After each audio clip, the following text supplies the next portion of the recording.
चलिए, नमस्कार मित्रों, मैं हनुमान सोनी एचपीएस एजुटेक चैनल के इस प्लेटफॉर्म पर मारवाड़ की धरती सूर्य नगरी से आप सभी का तहे दिल से स्वागत करता हूं। साथियों, उम्मीद करता हूं कि आप सभी अच्छे फ्रेंड्स होंगे और अपनी ईमानदारी के साथ में मेहनत कर रहे होंगे। साथियों, इस चैनल पर आने वाली सामग्री को आप एक बार परखिएगा और देखिएगा, वाकई में आपको लगता है कि हमारे ये काम आ सकती है और लाभदायक सिद्ध हो सकती है, तो इस भाई का इतना जरूर सपोर्ट करें, चैनल को ज्यादा से ज्यादा शेयर करें और सब्सक्राइब करें। थैंक यू दोस्तों।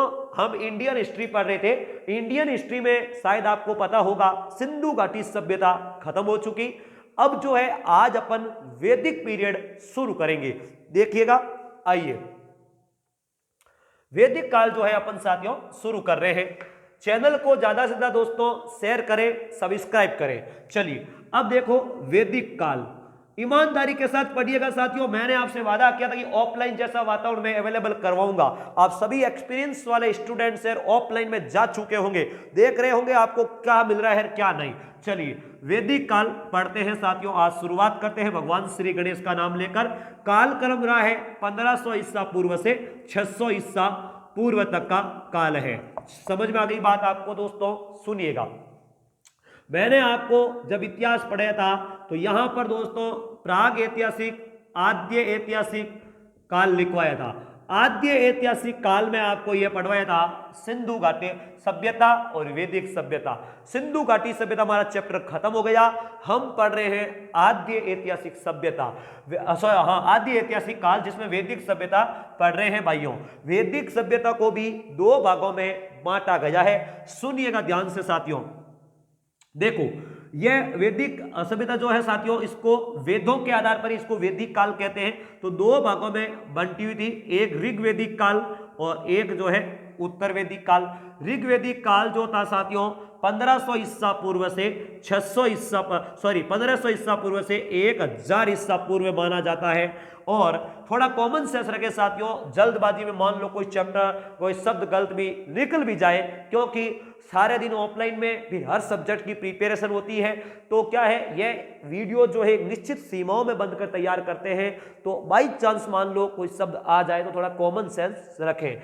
1500 से 1000 ईसा पूर्व और 1000 से उत्तर वैदिक काल 1000 से लेकर के 600 ईसा पूर्व। ध्यान रहे साथियों, 1000 से लेकर के 600 ईसा पूर्व तक का जो काल होता है वो कहलाता है हमारा उत्तर वैदिक काल। कोई कंफ्यूजन ना रहे, जहां पर भी कंफ्यूजन हो कमेंट करें, आपका भाई आपके साथ है। चलिए, अब दोस्तों यह है हमारा वैदिक काल। इसको पढ़ना है अपने को ऋग्वेद के कारण। ऋग्वेद की रचना हुई इस समय साथियों, इसको कहते हैं ऋग्वेदिक काल। बाकी तीनों वेद उत्तर वैदिक काल से संबंधित है। Concept clear? चलिए, अब देखो, पहली बात दोस्तों, वैदिक सभ्यता जो है इसके निर्माता कौन थे, एक एक पॉइंट लिखते चलना। वैदिक सभ्यता के निर्माता कौन थे? तो आर्य थे। कौन थे? आर्य थे। और आर्य जो है साथियों एक संस्कृत भाषा का शब्द है। ध्यान रखना, वैदिक काल की मुख्य भाषा संस्कृत थी। वैदिक काल की मुख्य भाषा संस्कृत थी साथियों, यह भी आप ध्यान रखना। वैदिक काल की मुख्य भाषा संस्कृत थी। आर्यों का शाब्दिक अर्थ होता है साथियों श्रेष्ठ। क्या होता है? श्रेष्ठ या कुलीन होता है, कुलीन। अब यह श्रेष्ठ किससे? कोई जाति के आधार पर श्रेष्ठ नहीं साथियों। क्यों? आप सुनना, थोड़ा एक एक शब्द को आप परखते हुए चले। देखो, हम पढ़ रहे थे सिंधु घाटी सभ्यता, तो उस समय अर्थव्यवस्था या व्यवसाय जो था वो व्यापार और कृषि था। कहीं पर भी जाति व्यवस्था को लेकर नहीं हुआ। यह अपन पढ़ रहे हैं साथियों वैदिक काल, तो सबसे पहले ऋग्वेद में कहीं पर भी जाति व्यवस्था नहीं आती है। व्यवसाय जो था वो कर्म पर आधारित था। तो ध्यान रखना, यह कोई जाति के आधार पर श्रेष्ठ नहीं है, तो भाषा के आधार पर श्रेष्ठ माना गया इनको। यह आप थोड़ा ध्यान रखें, भाषा के आधार पर श्रेष्ठ माना गया, कुलीन माना गया। चलिए, अब भाषा संस्कृति, ये वैदिक कालीन जो सभ्यता है साथियों, ये ग्रामीण सभ्यता थी। थोड़ा ध्यान से सुनना, ग्रामीण सभ्यता थी। अपन विशेषताओं में सब पढ़ेंगे। ग्रामीण सभ्यता थी, ये सभ्यता थी। और इनका जो मुख्य व्यवसाय जो होता है वो पशुपालन होता है। अपन एक एक बात आगे पढ़ेंगे। थोड़ा बैकवर्ड ये जो है पृष्ठभूमि तैयार करते हैं। पशुचारणिक सभ्यता थी, पशुपालन इनका मुख्य व्यवसाय था। चलो, अब देखो, आप जो अगर पढ़ रहे हैं तो वैदिक काल, तो चार अर्थ आपको पूछते हैं। एक तो आर्य का अर्थ, एक साथियों वेद। वेद शब्द जो है ना संस्कृत भाषा के विद धातु से बना है, विद धातु से, जिसका अर्थ होता है ज्ञान या जानना। क्या होता है? जानना। ध्यान से सुनना, ज्ञान या जानना। एक आपको पूछता है दोस्तों धर्म, क्या मतलब होता है धर्म का? वो नियम जो धारण करने योग्य है। अब दोस्तों कहीं पर ऐसा हो कि हमें ऐसा लग रहा हो कि वो अपन सही करें तो वो हमारे लिए सही होगा, तो वो आपके लिए धर्म ही है। यहां पर धर्म का मतलब कोई हिंदू मुस्लिम सिख ईसाई से नहीं है। तो धारण करने योग्य नियम, धारण करने योग्य नियम जो होते हैं वो होते हैं दोस्तों, धारण करने योग्य नियम धर्म कहलाते हैं। ध्यान से सुनिएगा। फिर अपन एक साथियों रित, जिसमें वरुण देवता वाला वो पढ़ेंगे आगे। रित का अर्थ पूछ लेता है आपको, तो कुछ नहीं है, रित का मतलब होता है नैतिक नियम। बस ये 4 अर्थ आप वैदिक काल में थोड़ा ध्यान रखना। कंसेप्ट क्लियर हो रहा है? चलिए अब देखो, यह तो बात हुई वैदिक काल के इस पृष्ठभूमि की। अब सुनना, आर्य जब आए थे साथियों, तो सबसे पहले हमें यह देखना होगा कि वैदिक काल की सभ्यता का निर्माण आर्यों ने किया। तो आर्य आए कहां से थे, यह भी तो हमारा सवाल बनता है साथियों।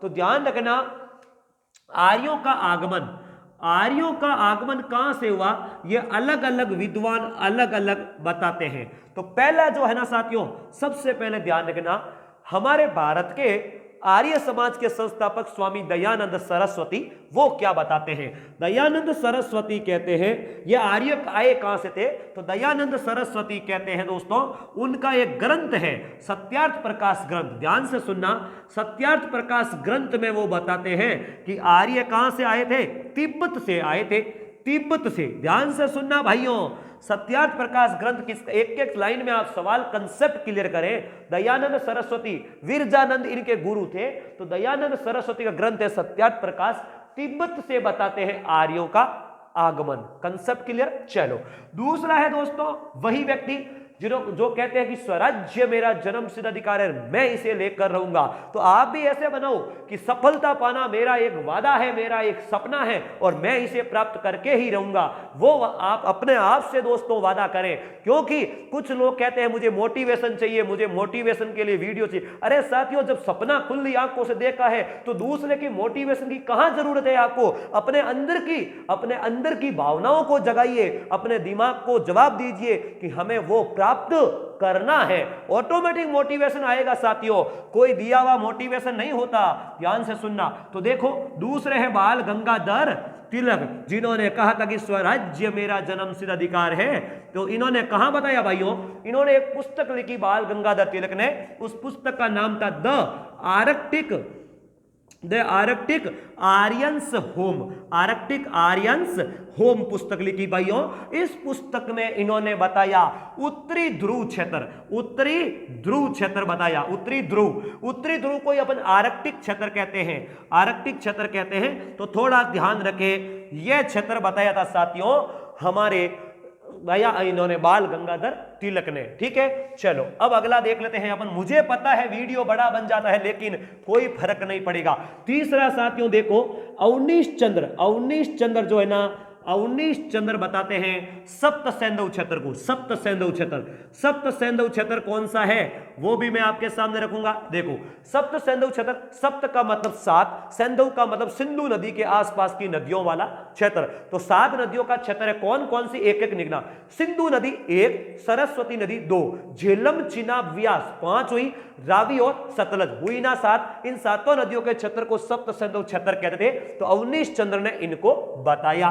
चौथे हैं साथियों, ध्यान से सुनना, गंगा यमुना का दोवाब क्षेत्र। गंगा यमुना के दोवाब क्षेत्र कौन बताते हैं भाइयों, ध्यान से सुनना। यह बताने वाले व्यक्ति है हमारे पंडित गंगानाथ झा, पंडित गंगानाथ झा है भाइयों, थोड़ा ध्यान रखना, गंगानाथ झा। और 5वें है कश्मीर को बताने वाले एलडी कल है, एलडी खूब है साथियों, थोड़ा ध्यान रखना, एलडी कल है। यूरोप महाद्वीप को बताने वाले, ध्यान रखना, यूरोप महाद्वीप को बताने वाले जो है उनमें आते हैं हमारे, ये क्या नाम इनका, विलियम जोन्स है, गार्डन चाइल्ड है। ये बताते हैं हमारे इस यूरोपियन सिद्धांत को। इसी प्रकार आप लिखते हुए चले, हमारे जो साथियों पामीर के पठार को मेयर साहब बताते हैं।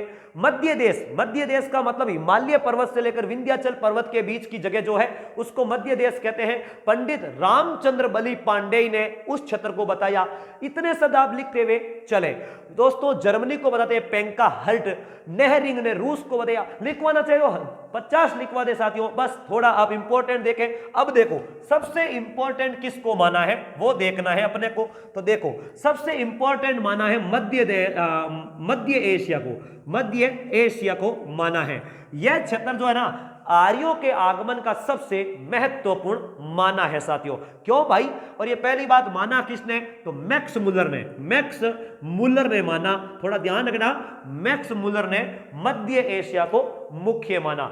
मैक्स मुलर को वेदों का पंडित कहते हैं साथियों, वेद पंडित कहते हैं। पहली बात तो यह भी ध्यान रखना, मैक्स मुलर को कहते हैं वेद पंडित। अब साथियों ये मैक्स मुलर जो मध्य एशिया को माना है, यह आज के समय में इतिहासकार भी इसको प्रामाणिक मानते हैं। ऐसा क्यों? तो इसको मानने के क्या कारण हैं वो अपन बात करेंगे अभी, जब आएगा ना आगे अपन पढ़ेंगे तब। तो ध्यान रखना इतने एरिया को हमारे आर्यों के आगमन का क्षेत्र माना है। अब देखो आगे अपन पढ़ते हैं भाइयों कि आर्य आ गए, सभ्यता का निर्माण कर रहे हैं, तो हमें जानकारी कैसे मिल रही है इस वैदिक काल की? तो ध्यान रखना जानकारी स्रोत लिखना, यानी वैदिक काल की जानकारी के स्रोत। तो मैं आपको बता चुका था कि प्राग ऐतिहासिक काल की जानकारी में लिपि बिल्कुल थी ही नहीं, केवल पुरातात्विक साक्ष्यों से प्राप्त होती है। आद्य ऐतिहासिक काल में लिपि का ज्ञान हो जाता है और साहित्य का ज्ञान होता है, इसी के साथ साथ पुरातात्विक साक्ष्य भी होते हैं। तो ध्यान रखना सबसे पहले अपन बात करेंगे पुरातात्विक स्रोत की। पुरातात्विक स्रोत कौन कौन से? ध्यान से सुनना। पुरातात्विक स्रोत से हमें वैदिक काल की कौन सी जानकारी मिलती है? तो देखो सबसे पहले एक अभिलेख है साथियों, एक अभिलेख है, पूरा नहीं लिखूंगा मैं, बोगजकोई का अभिलेख। ध्यान रखना बोगजकोई का अभिलेख।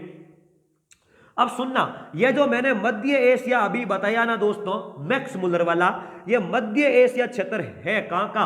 ईरान के आसपास का क्षेत्र है। ईरान के आसपास का क्षेत्र है, ये ईरान के आसपास का क्षेत्र है। और साथियों इसे एशिया माइनर भी बोलते हैं। अब सुनना, यह मैं आपको बता रहा हूं, यह है मध्य एशिया को माना था मैक्स मुलर साहब ने। अब सुनना, एक अभिलेख मिला है बोगजकोई का अभिलेख, 1450 ईसा पूर्व का है। 1450 ईसा पूर्व का है, ध्यान से सुनना। अब साथियों यह जो बोगजकोई अभिलेख है यह एशिया माइनर में प्राप्त हुआ, मध्य एशिया में। इस अभिलेख को जारी किया था हिट्टाइट शासकों ने। यह ईरानी राजा थे, ध्यान से सुनना, हिट्टाइट शासक थे, ध्यान रखना, इन्होंने जारी किया। इनमें क्या लिखा हुआ है? वैदिक काल के प्रमुख देवता थे ना, उनमें से 4 देवताओं का उल्लेख है, इंद्र, वरुण, मित्र और नासत्य। यह थोड़ा ध्यान रखना आप, इंद्र, वरुण, मित्र और नासत्य, यह 4 देवताओं का उल्लेख है हमारे इस बोगजकोई के अभिलेख में। इस नासत्य को अश्विनी कुमार भी कहते हैं। तो थोड़ा ध्यान रखना, इंद्र, वरुण, मित्र, नासत्य, यह 4 देवताओं का उल्लेख मिलता है साथियों इस एशिया माइनर के अभिलेख में। तो पहला प्रमाण यह सिद्ध हो गया कि आर्य जो निवासी थे वो एशिया माइनर मध्य एशिया के थे। कोई कंफ्यूजन नहीं? चलो अब देखना आगे, अभी बात करेंगे। दूसरे दोस्तों जो पुरातात्विक स्रोत है वो क्या है? तो देखो पहले ऋग्वेदिक काल में जो मृद बाण प्राप्त होते हैं, ऋग्वेदिक काल के, वो मृद बाण जो थे साथियों, मृद बाण जो थे ना, वो थे गैरिक मृद बाण। गैरिक मृद बाण थे, गैरिक मृद बाण, ठीक है ना, वो ओसीपी कहलाते हैं, जिसे ओसीपी कहते हैं। गैरिक मृद बाण प्राप्त हुए ऋग्वेदिक काल में, जिनको अंग्रेजी में ओल्ड कलर पोर्ट्री कहते हैं, ओसीपी। दोस्तों फिर उत्तर वैदिक काल के मृद बाण प्राप्त जो होते हैं ना, आप लिखावट पर कम ध्यान दें साथियों, आवाज पर ज्यादा ध्यान दें। 6ठी 7वीं की क्लास का ट्यूशन नहीं है ये, आप कॉम्पिटिटर के में बैठने वाले अनुभवी विद्यार्थी है।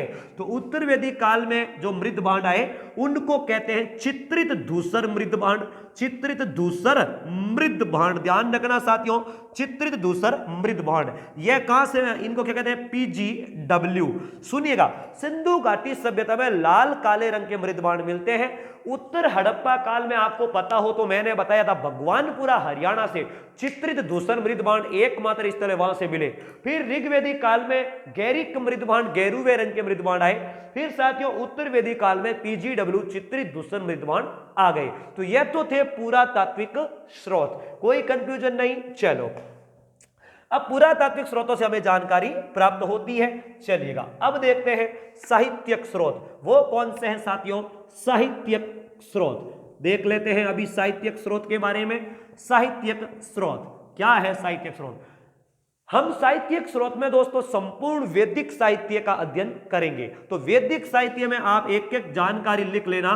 वैदिक साहित्य में हम पढ़ेंगे सबसे पहले 4 वेद। वैदिक साहित्य में सबसे पहले 4 वेद, ऋग्वेद, यजुर्वेद, सामवेद, अथर्ववेद। Concept clear? फिर दोस्तों अपन पढ़ेंगे 6 वेदांग। देखो कहीं कहीं पर साथियों लिखा हुआ है कि वेदांग जो है वैदिक साहित्य में सम्मिलित नहीं है, लेकिन ऑथेंटिक बुक्स में लिखा हुआ है कि वैदिक साहित्य में वेदांग शामिल है। तो 6 वेदांग जो है इसमें आप देखो शिक्षा, कल्प, व्याकरण, निरुक्त, छंद और ज्योतिष। यह साथियों 6 क्या है? वेदांग है। समझ में आ गई बात आपको? चलिए, अब देखो ये वैदिक साहित्य में है। आगे अपन पढ़ते हैं दोस्तों 4 उपवेद। 4 उपवेद भी पढ़ते हैं इन वैदिक वेदों के, जिनमें आयुर्वेद, धनुर्वेद, शिल्पवेद, गंधर्व वेद पढ़ते हैं। फिर दोस्तों अपन पढ़ते हैं ब्राह्मण ग्रंथ, वेदों की टीका टिप्पणी करने के लिए और बलि कर्म कांड संबंधी जानकारी देने वाले ग्रंथ है ब्राह्मण ग्रंथ, वो अपन पढ़ते हैं। उपनिषद पढ़ते हैं साथियों, जो ज्ञान मार्गी है उपनिषद है, वो अपन पढ़ते हैं। इसी प्रकार आरण्य ग्रंथ, निराशावादी भावना को प्रकट करने वाले आरण्य ग्रंथ अपन पढ़ते हैं। समझ में आई ना बात आपको? तो यह जो है साथियों अपन वैदिक साहित्य में पढ़ते हैं। पुराण पढ़ते हैं, 18 पुराण हैं। 18 पुराण, मत्स्य पुराण, वामन पुराण, वायु पुराण, यह ध्यान रखना। 108 उपनिषद है साथियों। तो यह सब जो है वैदिक साहित्य में अपन पढ़ते हैं। अब सुनना, एक एक बात को थोड़ा सा ध्यान से सुनिएगा दोस्तों। यह जो हम साहित्यिक स्रोत से जानकारी की बात करें तो एक साथ यह सुनना कि आर्य जो है मध्य एशिया से आए थे, उनके बारे में अपने को जानकारी मिलती है। वो कैसे? तो देखना, देखो ऋग्वेद जो है इसके समकालीन एक हमारा भारत का प्राचीनतम ग्रंथ मानते हैं ऋग्वेद को, और आर्यों का भी प्राचीनतम ग्रंथ है। इस ऋग्वेद के समकालीन एशिया, मध्य एशिया में एक पुस्तक थी जहां साथियों जिसका नाम था जैन अवेस्ता, और यह ईरानियों का प्रसिद्ध ग्रंथ है जैन अवेस्ता। इसमें ऋग्वेद के समकालीन जानकारी मिलती है और ऋग्वेद से संबंधित जानकारी मिलती है। ईरानियों का ग्रंथ है जो मध्य एशिया में था। तो एक तो बोगज कोई अभिलेख, एक जैन अवेस्ता ग्रंथ से अपन कह सकते हैं कि आर्य मध्य एशिया से ही आए थे। ध्यान रहेगा साथियों। चलिएगा, अब यह तो बात हुई हमारी खत्म, आगे बढ़ते हैं। तो देखो एशिया, अब दोस्तों हम जो कुछ जो है हमारी इन नदियों, देखो सबसे पहले आर्यों का भौगोलिक विस्तार थोड़ा देख लेते हैं। आर्यों का भौगोलिक विस्तार कि आर्य कहां पर थे, कहां पर नहीं, यह भी जानकारी मिलनी चाहिए आपको। तो देखो सर्वप्रथम आर्य जब आए थे साथियों, तो हमारी सिंधु के आसपास का जो क्षेत्र था उन पर कब्जा किया और वहीं पर निवास स्थान बनाया। धीरे धीरे आर्यों ने आगे बढ़ना शुरू किया। उत्तर वैदिक काल में आते आते गंगा यमुना दोआब में आ गए। तो ध्यान से सुनना, ऋग्वैदिक काल के समय आर्यों का निवास स्थान कहां पर हो रहा है? सप्त सिंधु क्षेत्र में हो रहा है, सप्त सिंधु क्षेत्र में था। और उत्तर वैदिक काल में आते आते आर्यों का कहां हो गया? गंगा यमुना दोआब, गंगा यमुना दोआब हो गया साथियों। ध्यान से सुन लेना एक एक बात को। गंगा यमुना दो नदियों के बीच की भूमि को आब कहते हैं, दोआब कहते हैं। समझ में आ गई? तो गंगा यमुना दोआब हो गया। महाजनपद काल तक साथियों, महाजनपद काल तक आर्यों का दक्षिणी भारत में प्रसार हो गया, दक्षिणी भारत में प्रसार हो गया। ध्यान रखना, महाजनपद काल तक। तो जिस क्षेत्र पर, ध्यान से सुनना, यह गंगा यमुना दोआब जो क्षेत्र है साथियों, इसको कहते हैं ब्रह्मवर्त। वैदिक काल में ब्रह्मवर्त या ब्रह्मर्षि देश, और हिमालय और विंध्याचल पर्वत के बीच का क्षेत्र कहलाया मध्य देश।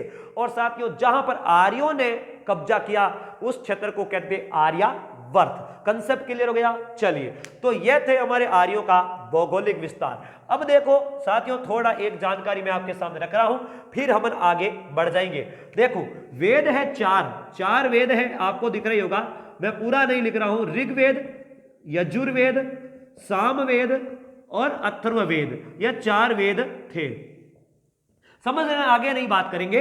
इनकी शैली दोस्तों कैसी थी देखो, तो यह ऋग्वेद गद्य में था, गद्य शैली में था। यजुर्वेद एकमात्र ऐसा वेद है जो चंपू शैली में था। चंपू शैली का मतलब समझते हो आप दोस्तों, एकमात्र वेद जो गद्य और पद्य दोनों में, गद्य पद्य दोनों में, उसको चंपू शैली के नाम से जानते हैं। चलिए, सामवेद दोस्तों पद्य शैली में, और अथर्ववेद जो है मुख्य रूप से गद्य में ही है। ध्यान रहेगा, यह शैली आप थोड़ा ध्यान रखना। अब इन चारों वेदों के उपवेद भी थे साथियों, ध्यान से सुनना। ऋग्वेद का जो उपवेद था वो था हमारा आयुर्वेद। आयुर्वेद साथियों ध्यान से सुनना, चिकित्सा शास्त्र की सबसे प्राचीन पुस्तक मानी जाती है, और इनके जो रचयिता थे वो धन्वंतरी थे। कौन थे? धन्वंतरी थे। यजुर्वेद का जो दोस्तों हमारा ये क्या नाम उपवेद जो था वो धनुर्विद्या था, धनुर्वेद था। क्या नाम था? धनुर्वेद था साथियों। और धनुर्वेद की रचना किसने की आपको पता है? भगवान श्री राम को धनुर्विद्या सिखाई विश्वामित्र ने। तो विश्वामित्र ने धनुर्विद्या की रचना की थी, धनुर्वेद की विश्वामित्र ने। और धनुर्वेद धनुर्विद्या से संबंधित प्राचीनतम ग्रंथ था। सामवेद का जो उपवेद था साथियों उसे कहते हैं गंधर्व वेद, गंधर्व वेद कहते हैं। और साथियों यह नाट्य शास्त्र और नृत्य पर ग्रंथ था। तो यह रचना हुई थी भरत मुनि ने। आपको पता है भरत मुनि ने एक ग्रंथ लिखा था नाट्य शास्त्र, यह नृत्य संबंधी जानकारी मिलती है इसमें गंधर्व में। ध्यान रखना। अथर्ववेद जो है साथियों, अथर्ववेद इसका जो उपवेद था वो था शिल्प वेद। और आपको पता है देवताओं के शिल्पी कौन थे साथियों? जो देवताओं के विमान बनाते, विश्वकर्मा भगवान शिल्प कला के जनक मानते हैं विश्वकर्मा जी को। तो शिल्प इस विश्व सबसे प्राचीनतम ज्योतिष शास्त्र और शिल्प शास्त्र कला के लिए यह जो ग्रंथ था शिल्प वेद था, विश्वकर्मा इसके रचयिता थे। तो धन्वंतरी आयुर्वेद, विश्वामित्र धनुर्वेद, भरत मुनि गंधर्व वेद और विश्वकर्मा शिल्प वेद। आपने लिख लिया होगा। चलिए आगे बढ़ रहा हूं साथियों, इसको थोड़ा सा मिटाकर आपकी पूरी जानकारी आपके सामने रख रहे हैं, तो थोड़ा दूर सुनना। यह तो हो गए हमारे उपवेद। अब देखो साथियों, मैंने आपको बताया था कि यज्ञ कर्म कांड के लिए ब्राह्मण ग्रंथों की रचना हुई वेदों को अच्छी तरीके से समझने के लिए। तो इनमें अलग अलग वेद के अलग अलग ब्राह्मण ग्रंथ भी थे। तो कौन कौन से ब्राह्मण ग्रंथ थे वो भी हम थोड़ी सी बात कर लेते हैं। ऋग्वेद का जो ब्राह्मण ग्रंथ था साथियों वो था ऐत्रेय और कोशित की। थोड़ा ध्यान से सुनना, ऐत्रेय और कोशित की था साथियों, ऐत्रेय व कोशित की था। ऐत्रेय और कोशित की ग्रंथ था, ध्यान रखना, ऋग्वेद का ऐत्रेय और कोशित की था। दोस्तों ये यजुर्वेद का जो था वो तेतीरीय और शतपथ ब्राह्मण ग्रंथ था, तेतीरीय और शतपथ ब्राह्मण ग्रंथ था। सामवेद का जो था साथियों वो था हमारा पंचविश, षडविश, जैमिनीय। और दोस्तों जैमिनीय बताया जाता है साथियों, यजुर्वेद को 2 भागों में बांटा है, कृष्ण और शुक्ल, पुराना और नवीन। और अथर्ववेद का ब्राह्मण ग्रंथ था गोपत ब्राह्मण ग्रंथ। तो कहीं आपको कंफ्यूजन नहीं होनी चाहिए। चलो अब यह तो हमारा हुआ वेद। ऋग्वेद में अब अपन सबसे पहले पढ़ेंगे साथियों ऋग्वेद के बारे में अपन बात करेंगे। तो देखो ऋग्वेद जो सुनना दोस्तों, एक मैं बताऊं, आर्य जो थे ना साथियों, आर्य इन्होंने सप्त सिंधु जो क्षेत्र था ना, सप्त सिंधु क्षेत्र को क्या कहा कि यह ऐसा क्षेत्र है जिन्होंने देवताओं के द्वारा बनाया हुआ है, देवताओं के बनाकर, यानी ऐसा क्षेत्र है जिन्होंने देवताओं के द्वारा निर्मित है। और इस क्षेत्र को दोस्तों उन्होंने क्या नाम दिया? देवकृत योनि, देवकृत योनि कहा। ध्यान से सुनना, देवकृत योनि इस क्षेत्र का नाम रखा था, सप्त सिंधु क्षेत्र का। तो वो भी थोड़ा ध्यान रखना। अब देखो हम सबसे पहले वेदों की बात कर रहे हैं, तो दोस्तों एक साथियों उसमें जोड़ देना। देखो वेदों का ऋग्वेद में क्या है, ये 1-2 लाइन उसमें हम जो अभी चार्ट बनाया था उसमें 2 लाइन और जोड़नी है। क्या? एक तो साथियों पुरोहित देखना, ध्यान रखना, मैं अभी लिख रहा हूं। देखो ऋग्वेद का जो पुरोहित था वो कहलाया साथियों होता या होत्री। ध्यान से सुनना, होता या होत्री। यजुर्वेद का जो साथियों वो कहलाया अगर्व्यू। क्या कहलाया? अगर्व्यू कहलाया। और सामवेद का जो था साथियों वो कहलाता था उद्गाता। क्या कहलाया भाइयों? उद्गाता कहलाया। और अथर्ववेद का जो था भाइयों वो कहलाया, ध्यान रखना, वो कहलाया, ध्यान से सुनना, अथर्वा, अथर्वा कहलाया, अथर्वा कहलाया।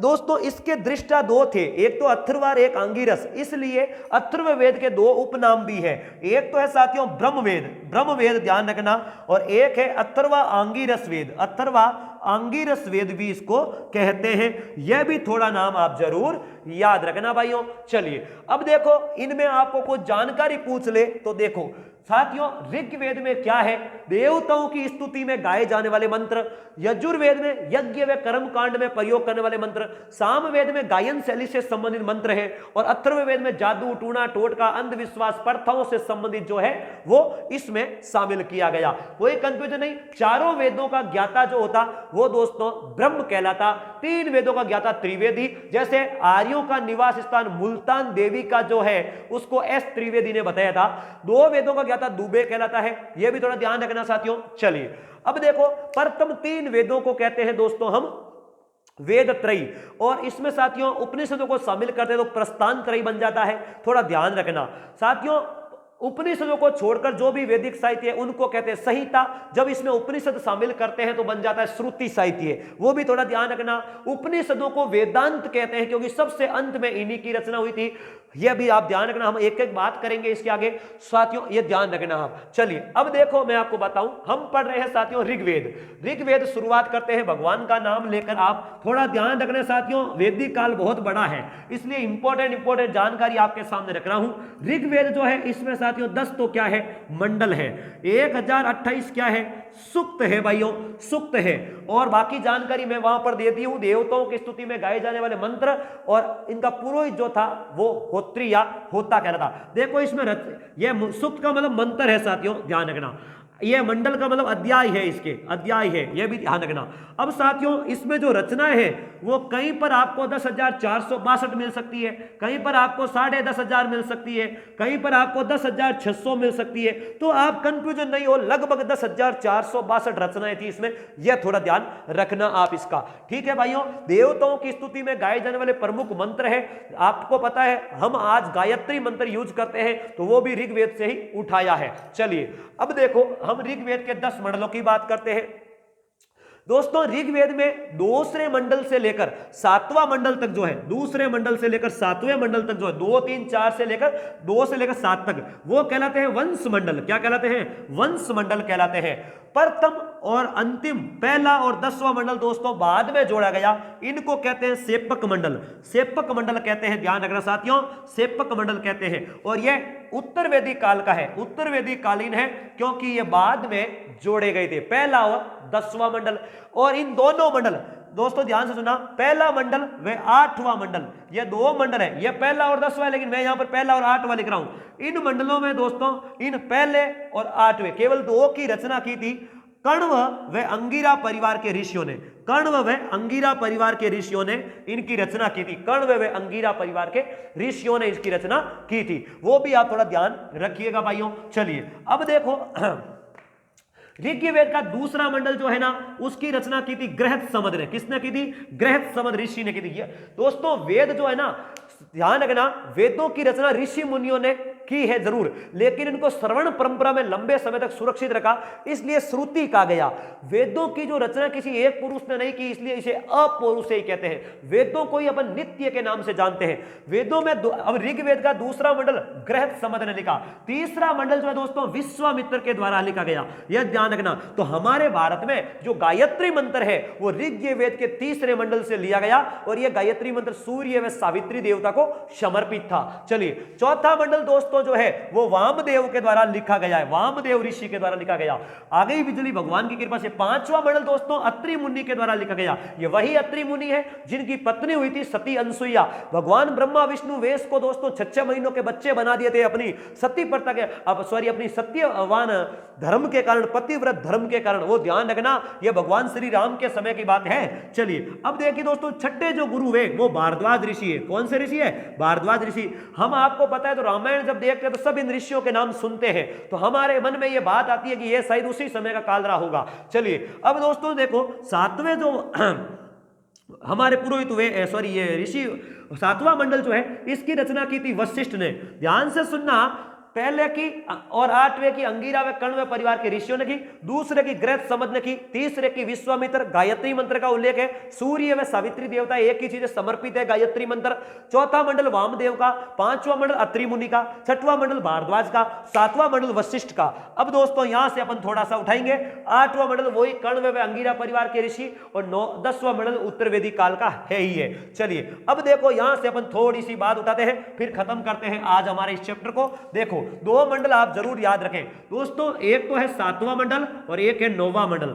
7वां मंडल वशिष्ठ का है ना, इस मंडल में साथियों क्या मिलता है, 10 राग युद्ध की जानकारी मिलती है। 10 राग युद्ध, वैदिक काल में एक युद्ध होता है 10 राग युद्ध, 10 का मतलब 10, राज्य का मतलब राजाओं का। दोस्तों सुनना, हम जब आर्य भारत पर आए थे तो ध्यान रखना, हम आर्यों के समय में सबसे बड़ी इकाई होती जन, तो रावी नदी पड़ती है दोस्तों सिंधु क्षेत्र में, तो ध्यान रखना रावी को परुषणी कहते थे उस समय। तो इस नदी के किनारे एक जन था जिसका नाम था भरत जन, भरत जन था। और भरत जन पर दोस्तों राजा था सुदास, क्या नाम था, सुदास राजा था भाइयों, ध्यान रखना सुदास। और सुदास राजा के जो पुरोहित थे पहले थे विश्वामित्र, विश्वामित्र को उन्होंने हटा दिया और दोस्तों बना दिया किसको, वशिष्ठ को बना दिया। तो विश्वामित्र नाराज हो गए, इसलिए विश्वामित्र ने साथियों 5 आर्य जन और 5 अनार्य जन, जिसको 10 राजा कहते हैं, तो ये 5 आर्य जन और 5 अनार्य जन को मिलाकर के राजा सुदास के साथ में युद्ध करवाया। और दोस्तों उस समय राजा सुदास की जीत हो गई थी, क्योंकि आपको पता हो तो हम पढ़ते हैं कि राजा सुदास के दादाजी थे दोस्तों दिवोदास, इन्होंने भी अनार्य कबीलों को हराया था। तो राजा सुदास की विजय होती है और उसे कहते हैं रावी नदी का युद्ध या दसराग युद्ध। और यह जानकारी मिलती है 7वें मंडल में। एक लास्ट एंड फाइनल बात करूंगा दोस्तों, सोम देवता, सोम मंडल 9वां मंडल जो है इसमें आपको सोम देवता को समर्पित है साथियों। 9वां मंडल, सोम क्या था, हिमालय पर्वत के दोस्तों एक मुंजवद पहाड़ी है, उस पर मिलने वाली एक जड़ी बूटी बताई जाती है। बताया जाता है कि आर्य इस जड़ी बूटी का रस निकालकर सोम रस के रूप में पीते थे। तो 9वां मंडल जो है सोम देवता को समर्पित है भाइयों। कंसेप्ट क्लियर हो गया, कोई डाउट तो नहीं है, चलिएगा यह थोड़ा ध्यान रखिएगा भाइयों। देखो आप एक एक नोट करते हुए चलना। उस समय हमारे वैदिक काल में जो नदियां थी उनके अलग अलग नाम थे दोस्तों। सिंधु नदी जो है ना, इनको सिंध नदी या हिरण्यनी नदी भी कहते थे, सतलज नदी को सतुद्री कहते थे, रावी को परुषणी और चिनाब नदी को अस्किनी या चंद्रभागा कहते थे दोस्तों, व्यास नदी को विपाशा कहते थे। ध्यान रखना अफगानिस्तान में दोस्तों 2 नदियां थी, एक नदी थी हेलमंड नदी अफगानिस्तान की है, और दोस्तों कुंभा जो काबुल नदी है इसको कुंभा कहते थे। क्रुमो नदी थी, ध्यान रखना, एक अफगानिस्तान में। पाकिस्तान में सोहन नदी थी दोस्तों जिसको सुसोमा कहा गया। स्वात नदी को सुवस्तु कहा गया था। और हमारी गोमल नदी, सॉरी ये जो साथियों देखो गोमल नदी थी पाकिस्तान में, उसको गोमती कहा गया, वो पाकिस्तान वाली है, हमारी लखनऊ वाली गोमती नहीं है। सदानीरा नदी गंडक नदी को कहा गया। तो ये दोस्तों नदियों के प्राचीन नाम थे जो वैदिक काल में मिलते हैं। Thank you very much. फिर मिलेंगे आपसे इस HPS एजुटेक के प्लेटफॉर्म पर। साथियों वाकई में आपको लग रहा है कि भाई का मेहनत हमारे लाभदायक सिद्ध होगी तो चैनल को ज्यादा से ज्यादा शेयर एंड सब्सक्राइब करें, हर भाई बहन तक ये चैनल जो है पहुंचाएं। Good night.